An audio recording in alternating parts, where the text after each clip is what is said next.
कवन सो काज कठिन जग माही, जो नहीं होए तात तुम पाही। अर्थात इस संसार का कोई ऐसा कार्य नहीं है जो आप नहीं कर सकते हैं। जय श्री राम दोस्तों, आप सभी को मेरा प्रणाम। मैं रितु हूँ और स्वागत करती हूँ आप सभी का। आज का अनुभव मुझे उत्तराखंड से एक बहन ने भेजा है और उन्होंने अपना नाम गुप्त रखने का अनुरोध किया है। तो चलिए शुरू करते हैं आज का अनुभव और जानते हैं कि इस भक्त पर क्या विपदा आई थी और प्रभु ने इनकी सहायता किस प्रकार की। वीडियो को शुरू करने से पहले आप सभी से एक रिक्वेस्ट है कि अगर आप चैनल पे नए हैं तो प्लीज चैनल को सब्सक्राइब कीजिए। यदि आपका भी कोई अनुभव है जिसे आप सबके साथ शेयर करना चाहें तो आप मुझे इंस्टाग्राम पे मैसेज कर सकते हैं। इंस्टाग्राम का लिंक मैंने डिस्क्रिप्शन बॉक्स में दे रखा है, तो प्लीज वहां जाइए और मुझे इंस्टाग्राम पे जरूर मैसेज कीजिए। चलिए शुरू करते हैं आज का अनुभव। सभी भक्तों को मेरा प्रणाम। रितु जी, मैं सर्वप्रथम आपका आभार व्यक्त करना चाहती हूँ कि आप अपने इस चैनल के माध्यम से बहुत सराहनीय कार्य कर रही हैं और मुझे आशा है कि आप इसी प्रकार प्रभु का गुणगान करती रहेंगी। बात लॉकडाउन की है, जब सब लोग अपने घरों में बैठे हुए थे। उसी समय 2020 में मेरी डिलीवरी होनी थी, जिसके लिए मुझे हॉस्पिटल जाना था और उस समय की परिस्थिति को देखकर हम सभी चिंतित थे, क्योंकि कोरोना के कारण सभी जगह डर का माहौल था और हॉस्पिटल के नाम से सभी डरे हुए थे। परंतु प्रभु की कृपा से मैंने एक स्वस्थ बच्चे को जन्म दिया और कुछ ही दिनों में हम दोनों अपने घर आए। समय बीतता गया और धीरे धीरे हमारी सारी सेविंग्स भी खत्म हो गई। काम भी नहीं चल रहा था और पैसे भी सारे खत्म हो चुके थे।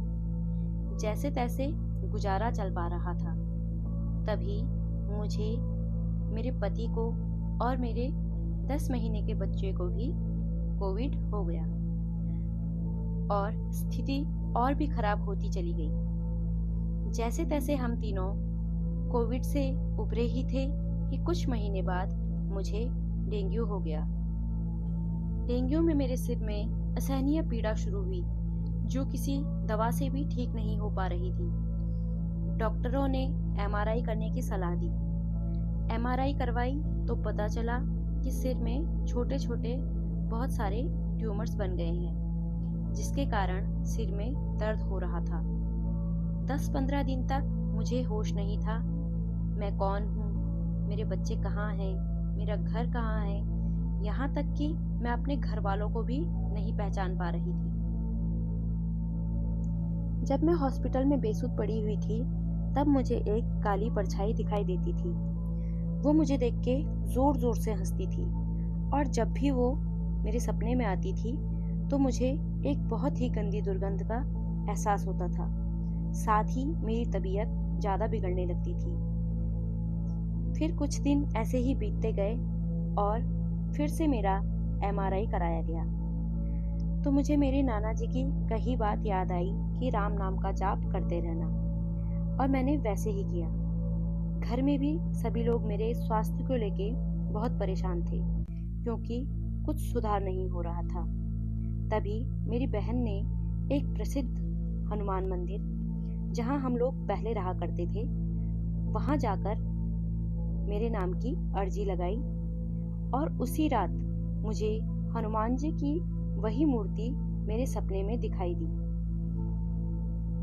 उसके दूसरे दिन हॉस्पिटल की खिड़की पर, जहां पर मेरा बेड था, उसी के बाहर एक बड़ा सा बंदर आकर बैठ गया और यकीन मानिए वो अंधेरा होने तक वहीं बैठा रहा।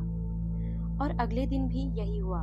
वो शाम तक मेरी खिड़की पर ही बैठा रहा और फिर धीरे धीरे मेरी तबीयत में सुधार होना शुरू हो गया।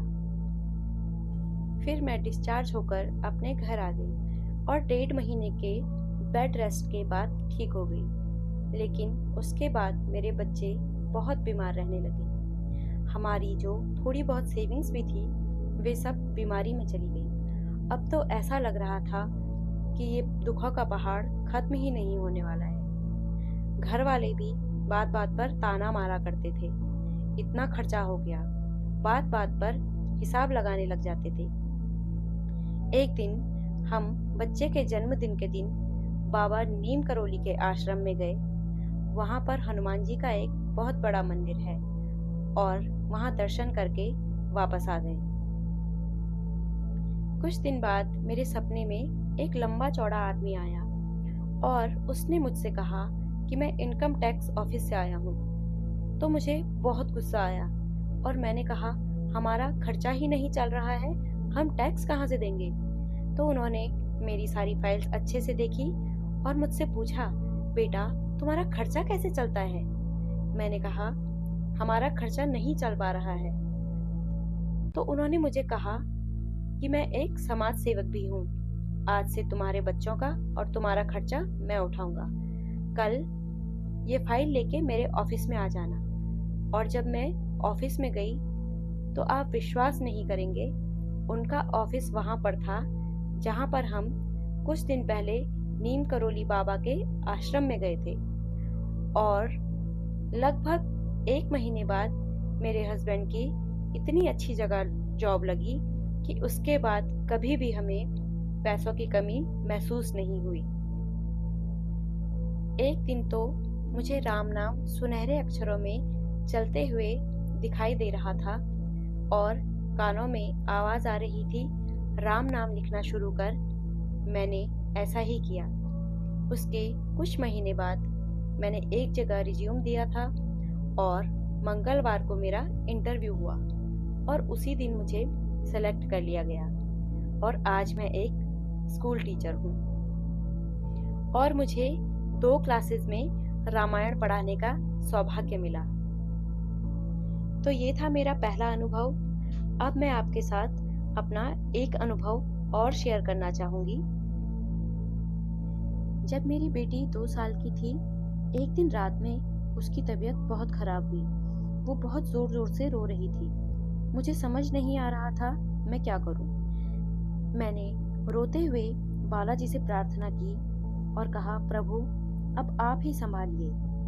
मैंने ऐसे कहा ही था कि अचानक मेरी बेटी अंधेरे में सामने की ओर इशारा करते हुए कहती है, माँ वो कौन है, वो कौन है। मैंने बोला, बेटा कहाँ। तो बोली, वो सामने, बंदर कहाँ से आया।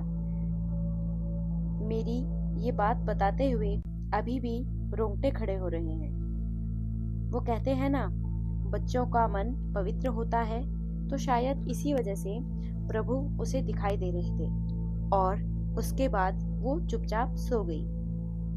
और वो बहुत बड़ी बालाजी की भक्त है।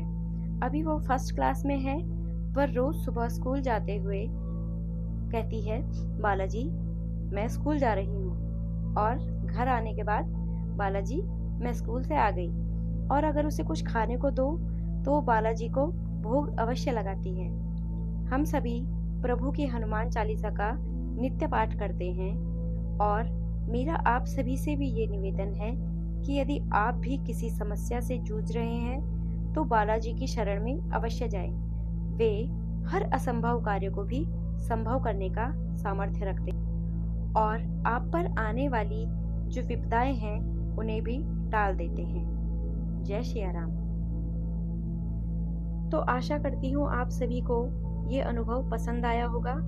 अगर आपको ये पसंद आया है तो कमेंट में जय श्री राम अवश्य लिखें। मिलते हैं अगले किसी अनुभव के साथ। तब तक के लिए जय श्री राम।